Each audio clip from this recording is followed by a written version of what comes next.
Bonjour à tous. Dans ce petit vidéo, nous allons compléter l'exemple que nous avions débuté dans le vidéo précédent, c'est-à-dire la récupération d'informations se trouvant dans un fichier texte à partir d'un code C#. Nous allons par la suite voir comment il est possible euh, de représenter sous forme XML dans un fichier texte les informations contenues en mémoire dans une application C#. Donc, comme nous nous sommes laissés la dernière fois, notre application avait un petit bug que nous allons tenter de régler ici avant de terminer. Donc, question de se remettre en contexte, nous avions une application Windows Form qui nous permettait de faire quoi? Qui nous permettait d'interagir avec un fichier texte ici présent contenant des informations relatives à différents enseignants en informatique de l'Institut TECAR. Donc leur nom, leur ID, leur nom, leur ID, leur prénom, leur nom, leur nombre d'années d'ancienneté à TECAR, ainsi que leur champ expertise. Chacune de ces informations étant séparée par une tabulation. Donc, nous étions, lorsque nous sommes laissés, capable de récupérer en réalité sans trop de problèmes l'information qui se trouvait dans chacune des lignes. Le problème survenait lorsque nous essayions de construire des objets à partir de ces informations. Donc, si j'exécute l'application une nouvelle fois et que je laisse, disons, un point d'arrêt à la ligne qui était problématique, ou plutôt, si je lance l'application, jusqu'au message box qui devait techniquement nous permettre d'afficher le nombre d'éléments étant contenus à l'intérieur de notre array list. Donc, nombre qui devrait correspondre au nombre d'enseignants, au nombre de lignes se trouvant dans notre fichier texte, nous obtenons l'erreur suivante. Parfait. Donc, on nous indique ici au niveau de notre constructeur que l'index qui est pointé vers une de nos cases de tableau n'existe pas présentement dans le tableau. Donc, afin de trouver l'erreur, allons-y de manière méthodique, en fait, et plaçons, donc on va arrêter l'exécution, je vais placer un point d'arrêt juste ici et nous allons voir étape par étape ce qui se produit dans notre application.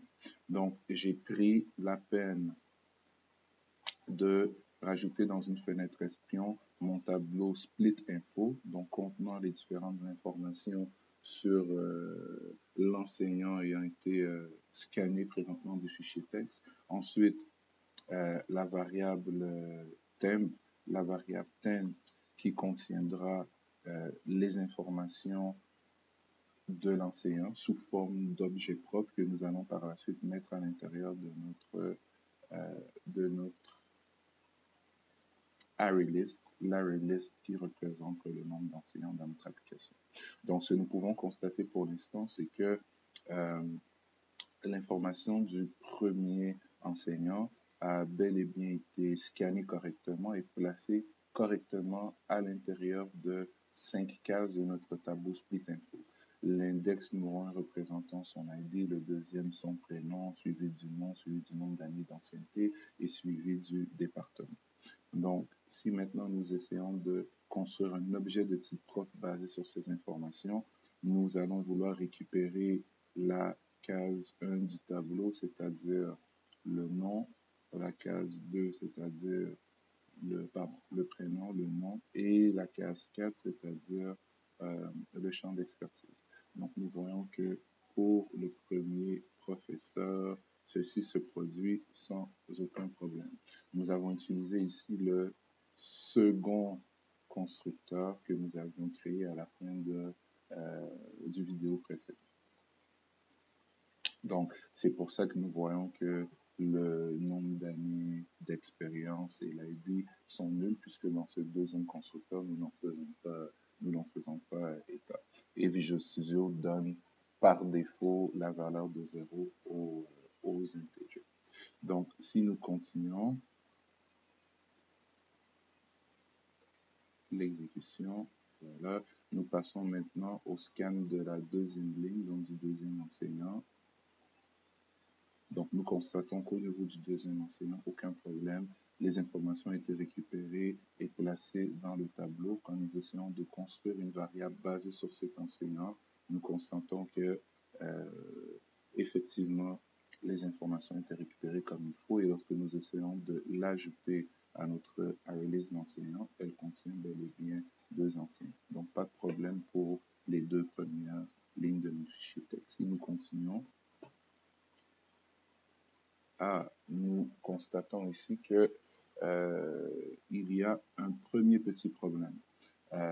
Pour le troisième enseignant, nous avons fait la lecture de 6 informations, ce qui signifie que dans notre fichier texte, par inadvertance, nous avions rajouté une tabulation supplémentaire et donc une tabulation supplémentaire, ce qui correspond pour notre algorithme à une information supplémentaire. Donc ici, au lieu d'avoir 5 cases, notre tableau en a 6. Mais ce n'est pas ceci qui cause notre bug, puisque nous récupérons l'indice 1, 2 et 4 du tableau, indice qui existe présentement dans ce tableau. Donc, si nous continuons, nous voyons que cet enseignant est rajouté dans le tableau d'enseignant et nous n'avons pas encore d'exception générée par Visual Studio.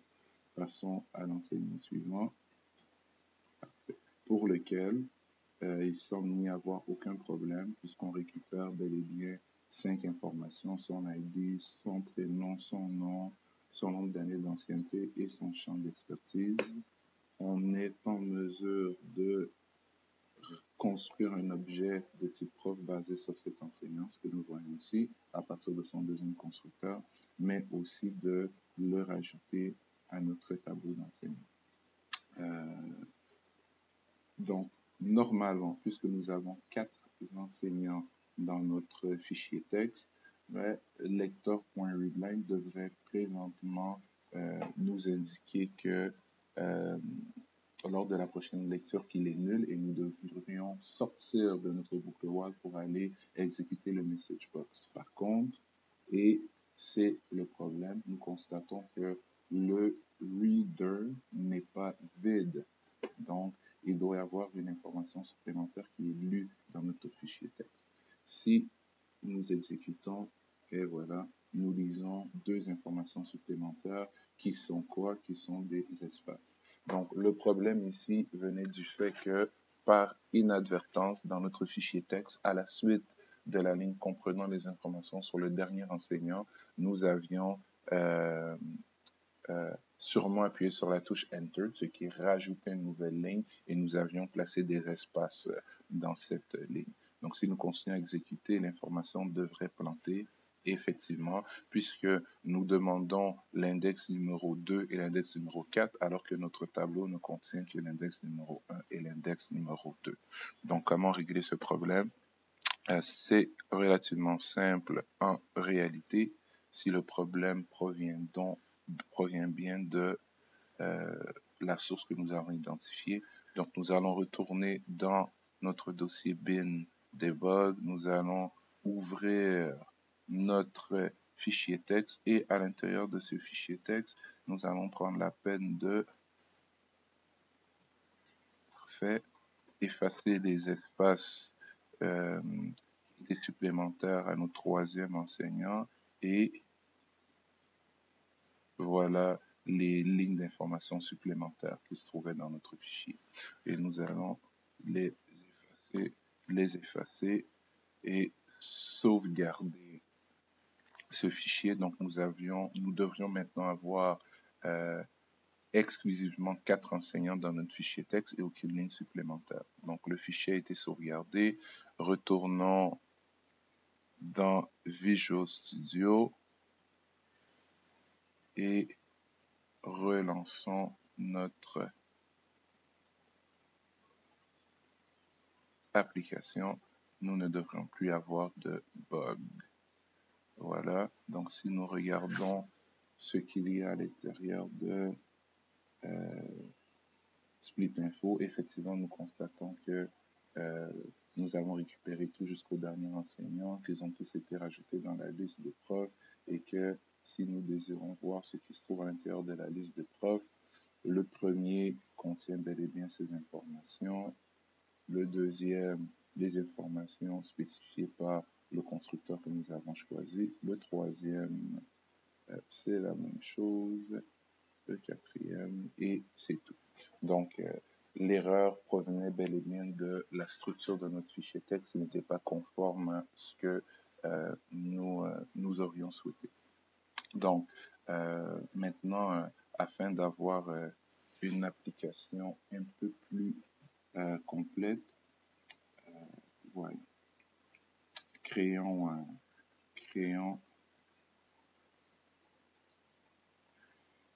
Utilisons le constructeur, pardon, nous permettant de récupérer toutes les informations.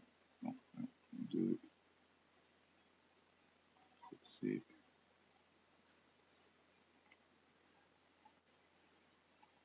3 et 4, en gardant bien en tête que le premier paramètre est un integer. Donc ici, nous allons convert,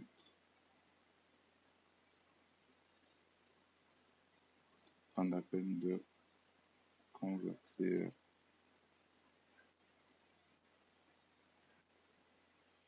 le premier paramètre en integer.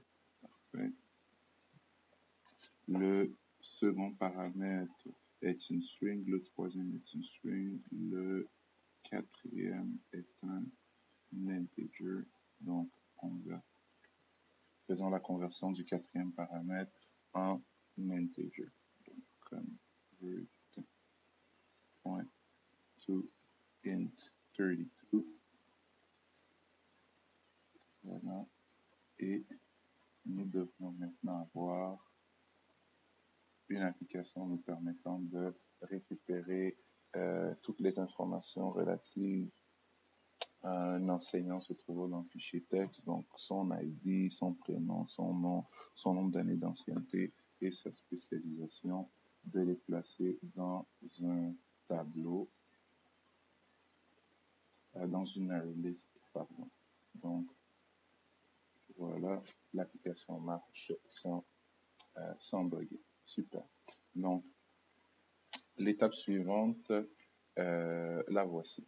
Maintenant que nous sommes en mesure d'emmagasiner en mémoire l'information relative aux enseignants énumérés dans le fichier texte, comment pouvons-nous prendre cette information et la sauvegarder sous format XML dans un fichier XML.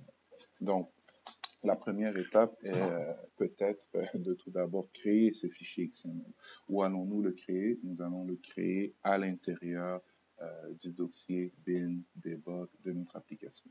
Tout comme pour les fichiers texte, il existe plusieurs classes qui permettent de lire, écrire ou tout simplement d'interagir avec des fichiers XML. Donc, nous allons en présenter ici quelques-unes. Nous allons commencer par la classe abstraite XML Writer qui permet effectivement, comme vous aurez pu le deviner, de créer tout d'abord, mais aussi d'écrire dans un fichier XML. Parfait.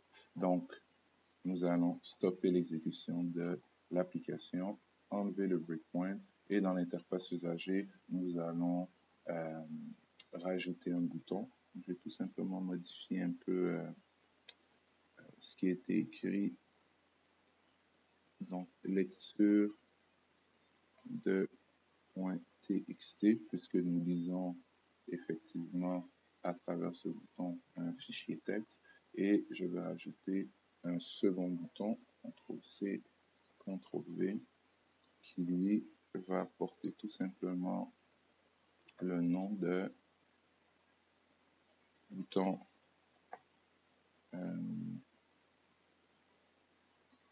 write, mais il me permet d'écrire quoi? Écriture de point XML. Donc, il va me permettre d'écrire à l'intérieur d'un fichier XML en utilisant quoi? En utilisant un XML Writer. Donc, pour interagir avec les fichiers texte, nous avons besoin de charger l'espace de nom system.io. Pour interagir avec un fichier XML, nous avons besoin d'utiliser l'espace de nom system.xml qui contient une multitude de classes nous permettant d'interagir avec justement les documents XML. Donc, ce que je vais faire ici, tout simplement, c'est que à l'intérieur de l'event handler click de mon bouton write, qui doit me permettre d'écrire du XML, on va peut-être tout simplement mettre notre message box en commentaire et s'assurer que notre stream writer nommé lecteur est fermé une fois que nous avons fini d'interagir avec notre fichier texte. Donc, ici, ce que nous allons faire, c'est que nous allons premièrement vouloir créer le fameux fichier XML à l'intérieur duquel nous désirons écrire. Donc, juste question de se mettre en contexte. Ah, d'accord. Si nous allons voir dans notre répertoire de projet, présentement, dans ce répertoire de projet, nous avons un répertoire bin, debug, dans lequel nous avons notre fameuse liste d'enseignants, qui est un fichier TXT qui contient présentement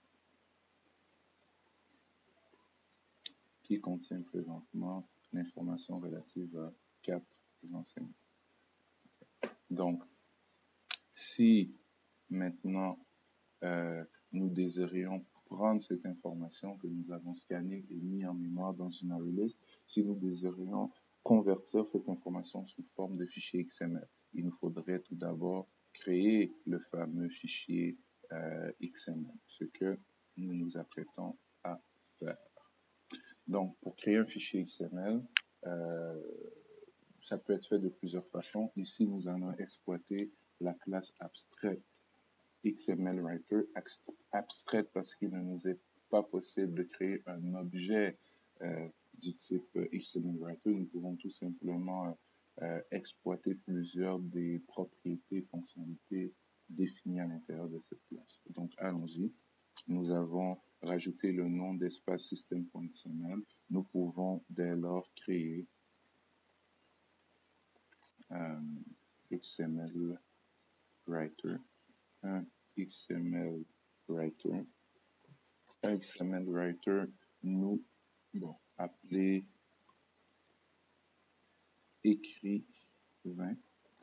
Et ce XML Writer, nous allons, en utilisant la classe abstraite XML Writer, la méthode create de la classe XML Writer, créer quoi? Ben, créer un fichier XML nommé liste. Nommé liste pour liste, ou plutôt teacher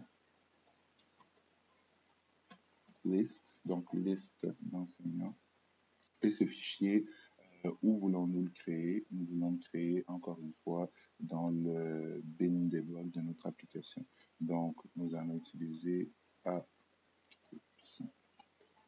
donc, application encore une fois, point startup path, suivi du plus pour de la concaténation. Et voilà, teachers list, point x, point xml. Donc, avant d'aller plus loin, vérifions si ce petit bout de code nous permet bel et bien de créer notre fichier texte à l'intérieur de notre répertoire de projet.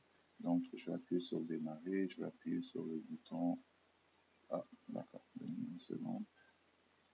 On va obtenir l'interface usagée. Pas lecture XML, mais plutôt écriture XML. Donc, écriture XML. Donc, on va démarrer l'application. Excusez-moi. Appuyez sur le bouton écriture, aucune erreur vraisemblablement, ouvrir notre dossier de projet et à l'intérieur de notre dossier de projet, on voit bel et bien un document XML nommé Teachers XML qui ne contient pour l'instant absolument rien à l'intérieur. Donc, ce que nous allons faire est que nous allons nous en débarrasser. Nous allons fermer notre application. Nous allons effacer notre fichier et nous allons pouvoir commencer à le remplir des informations contenues à l'intérieur de notre application. Donc, nous avons pris la peine durant notre dernier cours théorique de présenter, si on veut, la structure d'un document XML. Donc, je vais mettre ici en commentaire dans mon code C# ce à quoi devrait normalement ressembler un fichier XML. Donc, je vais le mettre entre plusieurs,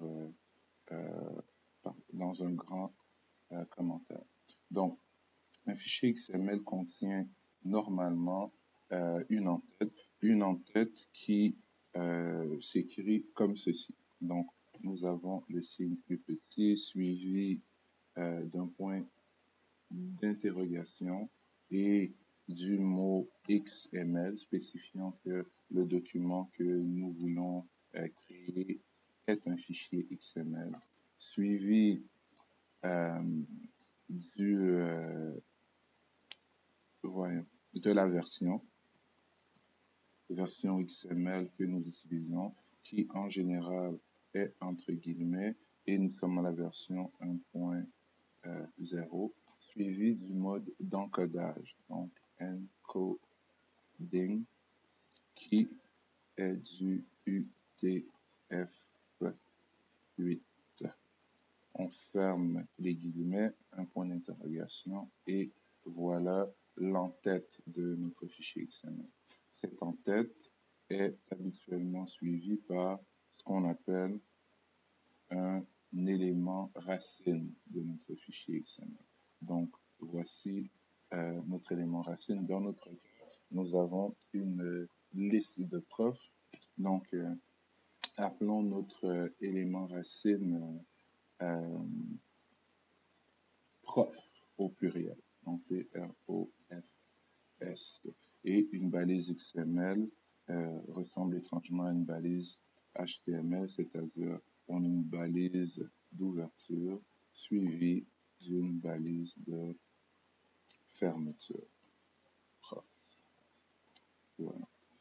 À l'intérieur de cet élément racine, nous allons devoir aller, ou nous devons dans un document XML déposer tous les enfants, tous les éléments de type prof qui se retrouvent dans l'élément racine prof. Donc, ici, en réalité, nous allons vouloir avoir la structure suivante pour, en réalité, chacun des profs que nous avons été capables de récupérer de notre fichier texte. Donc, nous allons vouloir avoir une balise externe ID, une balise externe prof, une balise d'ouverture prof, une balise de fermeture, voyons, prof. À l'intérieur de ces deux balises, nous allons avoir les différents qualificatifs de chacun des enseignants. Donc, l'ID, à l'intérieur duquel nous allons indiquer l'ID récupéré à l'intérieur de notre, à partir du fichier texte, qui se trouve présentement dans notre liste nommée liste d'enseignants. Nous allons par la suite vouloir récupérer le prénom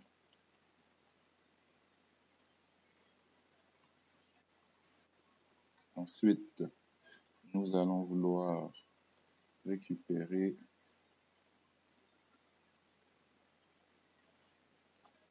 le nom,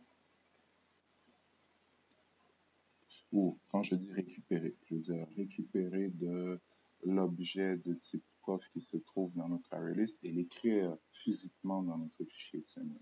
Donc, balise de fermeture non. Nous allons ensuite avoir besoin du prochain critère qui est l'ancienneté.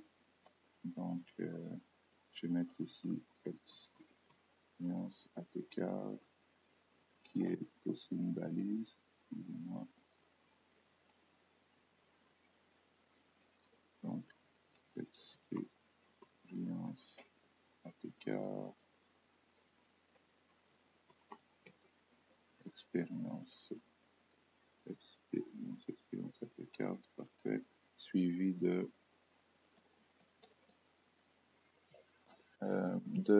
champ de spécialisation. Donc, du champ de spécialisation. Donc, on va mettre ça ici. Expertise. Expertise. Donc, pour chaque enseignant, nous allons vouloir insérer une balise prof comme celle que je viens de créer. Donc, si je voulais inscrire 2 profs dans mon fichier XML, je devrais récupérer l'ID, le prénom, le nom, l'expérience et l'expertise de cet enseignant, la mettre à l'intérieur d'une balise prof et faire la même chose pour tous les profs supplémentaires que je désirais insérer à l'intérieur de mon fichier XML. Donc, il faut faire très attention. Donc, je répète, élément racine prof avec un S et chacun des profs se trouvant dans l'élément racine sera représenté tout simplement par la balise prof et ses sous-balises. Et évidemment, notre document commence par une en-tête XML. Donc, la classe XML Writer nous permet effectivement de représenter plusieurs entités XML. Donc, j'ai nommé par exemple un Start Document qui permet d'afficher, si on veut, l'entête.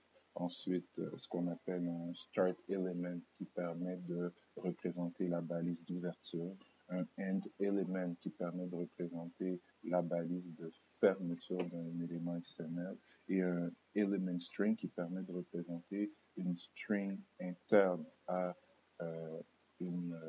un élément XML. Donc, allons-y. Écrivons le code C# nous permettant de créer la structure suivante dans un fichier XML Teachers List, et d'y insérer un à un les informations relatives aux enseignants que nous avons récupérées du fichier texte dans la vidéo précédente. Donc, allons-y. Si nous suivons la structure du document qui nous intéresse, n'oubliez pas, nous voulons terminer avec 4 balises de type prof. Donc, bon, je vais effacer ça pour me faire tout simplement un peu plus d'espace. Et donc, juste pour indiquer que, et nous continuons à ajouter des enseignants à l'intérieur de notre fichier. Voilà. Donc, allons-y. Nous voulons d'abord commencer par créer, excusez-moi, l'entête de notre document. Donc, pour créer l'entête d'un fichier XML, la classe XMLWriter nous fournit la méthode WriteStartDocument. Donc, notre XMLWriter s'appelle écrivain. Donc, nous allons utiliser la méthode write. Excusez-moi. Nous allons utiliser la méthode WriteStartDocument de la classe XMLWriter pour faire quoi? Pour créer l'entête de notre document XML. Une fois que cette entête est créée, qu'est-ce que nous allons vouloir faire? Nous allons vouloir aussi créer l'élément racine de notre document. Donc, l'élément prof avec sa balise d'ouverture et sa balise de fermeture. Donc, encore une fois, écrivain, point, write start element, donc on veut créer la balise d'ouverture, on veut créer une balise d'ouverture XML et cette balise-là, nous voulons l'appeler PROF. Nous voulons l'appeler prof puisque c'est une balise qui va permettre de représenter, non, c'est notre balise racine, donc c'est prof avec un R, un S.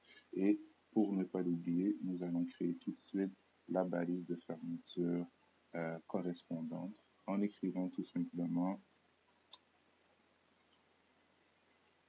pardon, écrivain, point,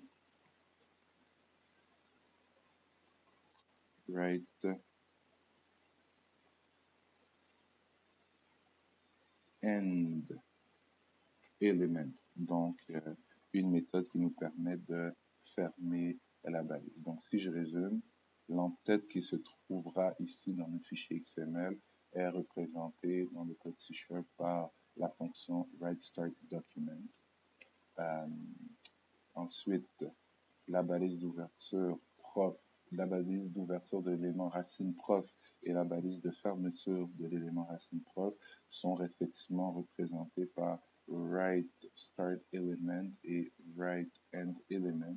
Évidemment, un document XML doit aussi être fermé lui-même. Donc, je vais tout simplement indenter un peu.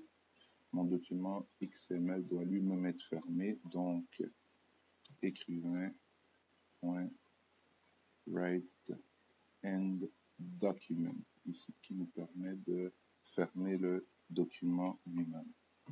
Donc, si nous exécutons le code que vous voyez présentement à l'écran, nous allons être en mesure de créer un document XML nommé teacherslist.xml, vide, en fait, qui ne contiendra que son en-tête et un élément racine prof, mais ne contenant aucun prof en bonne et due forme.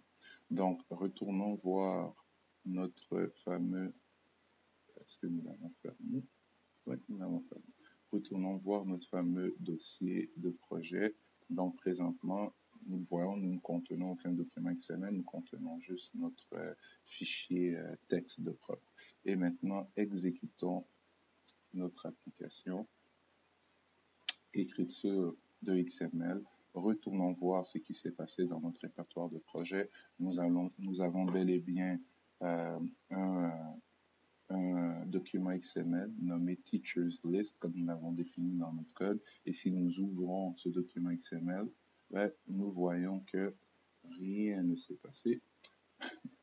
Donc, rien ne s'est passé pour la simple et bonne raison que nous devons, et je vais le faire ici, écrivain.close, fermer la connexion. Je crois que c'est là, c'est l'erreur que nous avons faite. Donc, écriture, ça va, et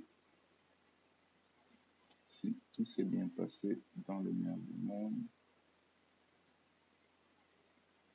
voilà, voilà, et voilà. Donc, notre document possède bel et bien une en-tête suivie d'un élément racine ouvert et fermé.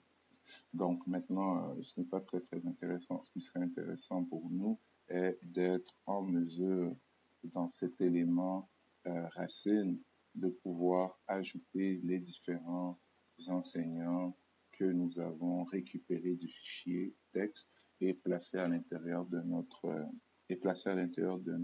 array list. Donc, comment pouvons-nous le faire? Donc, ce que nous allons faire ici, c'est que nous allons récupérer, disons, dans une boucle for each, chacun des objets de type prof se trouvant dans notre array list et à travers leurs attributs que nous avions laissés publics pour la facilité d'accessibilité, nous allons pouvoir récupérer le contenu de leurs attributs pour pouvoir l'insérer dans des balises XML que nous allons écrire dans notre fichier XML. Donc, allons-y. Parfait. Nous avons besoin de tout d'abord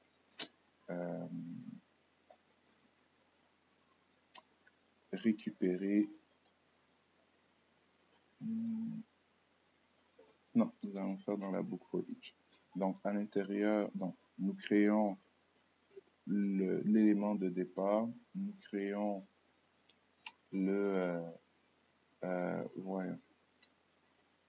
l'élément racine, et à l'intérieur de tout ce beau monde, nous voulons récupérer dans une boucle for each,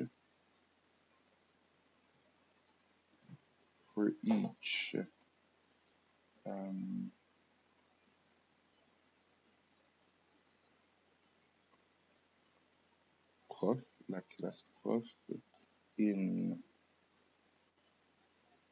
list prof, qui est notre array list, is prof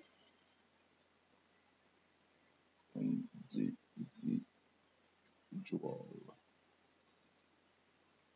Parfait. Pour chaque individu représentant un prof, pour each prof element, allons-y comme ça. Gardons nos bonnes habitudes. Pour each prof element se trouvant dans notre array list, que voulons-nous faire? Parfait. Donc, ce que nous voulons faire, c'est que nous voulons utiliser notre XML Writer pour écrire quoi dans notre fichier XML. Donc, écrivain, pour écrire un nouvel élément. Donc, nous allons utiliser un write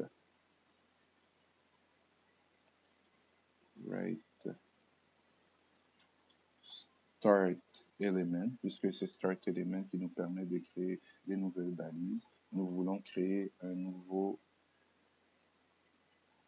prof ici. N'oubliez pas que prof avec S représente la balise d'ouverture de notre élément racine, et prof ici représente la balise d'ouverture d'un prof, tout simplement. Donc, nous voulons créer un nouveau prof. À l'intérieur de ce prof, nous voulons créer une balise enfant qui représente son ID. Donc, écrivain.write. Cette fois-ci, nous allons écrire un element write element string qui représente une sous-balise. Donc, nous sommes en train de vouloir créer. Nous avons write start element prof nous permet de créer une balise de type prof à l'intérieur de laquelle nous créons un element string qui est une sous-balise. Donc, write element string, quel est cet element string? Cet element string, ça va être l'ID tout simplement de l'enseignant. Et cet ID, nous allons le récupérer de où? Nous allons récupérer le prof que notre for each scan présentement, que notre for each a présentement récupéré de notre array list. Et qu'est-ce qui nous intéresse par rapport à ce prof-là? C'est son attribut ID que nous allons convertir en string puisque dans un fichier XML, tout est considéré comme étant une string. Et voilà, nous avons créé un ID que nous avons rajouté à l'intérieur de notre fichier texte. Ensuite, nous voulons le prénom. Donc, créons le prénom. Et encore une fois, nous allons récupérer point prénom suivi du nom que nous allons récupérer directement de notre classe prof, suivi du nombre d'années d'ancienneté, donc, que nous avons décidé d'appeler expérience, donc expérience, et qui va être pour nous element.exp.toString suivi de la spécialisation que nous avons décidé d'appeler expertise,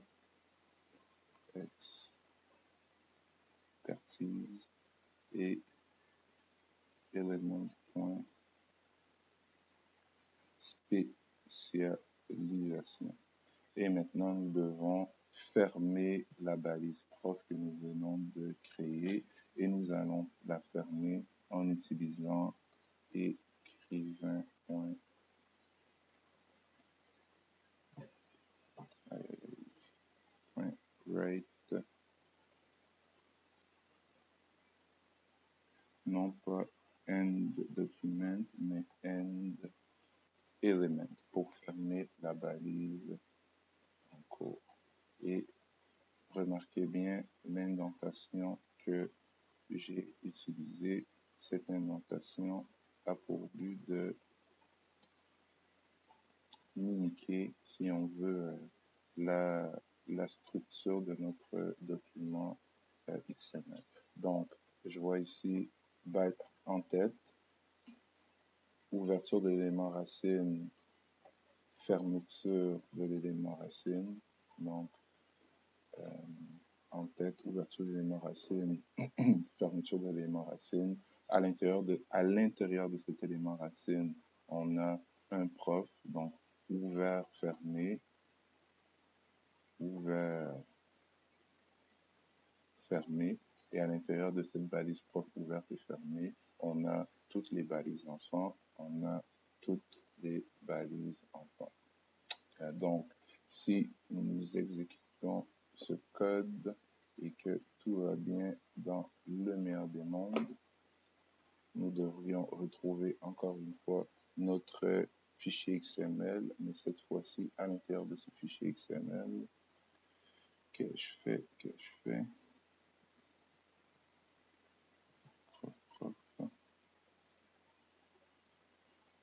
une seconde.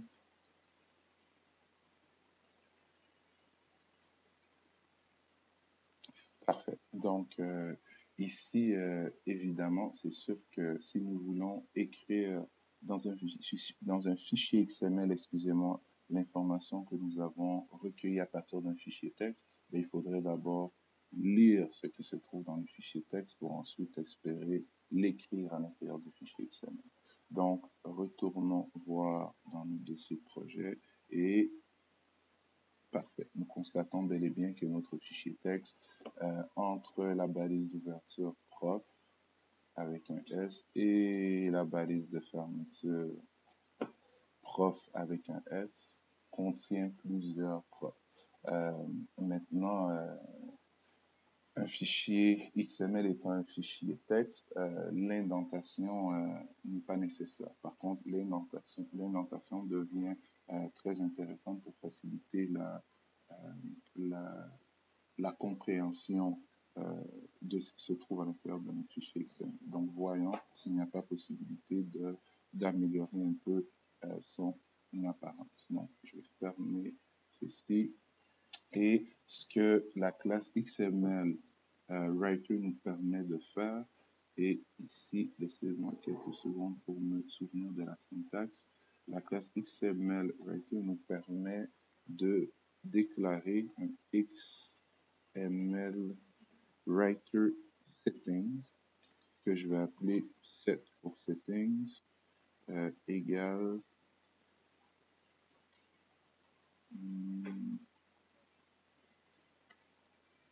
new. Fait. Donc, on crée un nouvel objet de type XML Writer Settings. Et cet objet-là, qu'allons-nous faire de lui? Nous allons dire que notre objet set point pas encoding, indent. Donc la propriété indent égale true. Donc nous disons que nous voulons configurer cet objet settings pour qu'il permette à notre XML Writer d'indenter au fur et à mesure qu'il écrit. Et si nous regardons les différents constructeurs de la classe XML Writer, nous considérons que un d'entre eux ou plusieurs d'entre eux prennent en paramètre un objet de type XML setting. Donc ici, nous allons tout simplement passer un paramètre set qui va permettre à notre XML Writer set qui se trouve juste ici, dont la propriété indent est à true, donc qui va permettre à notre XML Writer d'écrire en intentant. Donc si nous relançons notre application, que nous relisons l'information contenue dans notre fichier texte et que nous décidons de l'ajouter dans un fichier XML que nous venons de créer, nous devrions voir maintenant un magnifique fichier XML et voilà indenté qu'il contient une balise d'entête, une balise d'ouverture et de fermeture prof et plusieurs profs contenant chacun son propre ID, son propre nom, prénom, son propre expérience et sa propre expérience, excusez-moi, et son domaine d'expertise. Donc, voilà tout pour ce petit vidéo. Dans une prochaine vidéo, nous verrons comment il est possible d'utiliser une autre classe XML, la classe XML Document, pour pouvoir charger en mémoire un document XML dans son intégralité et pouvoir fouiller à l'intérieur de ce document XML en utilisant plusieurs méthodes, plusieurs syntaxes. Donc, merci et à la prochaine.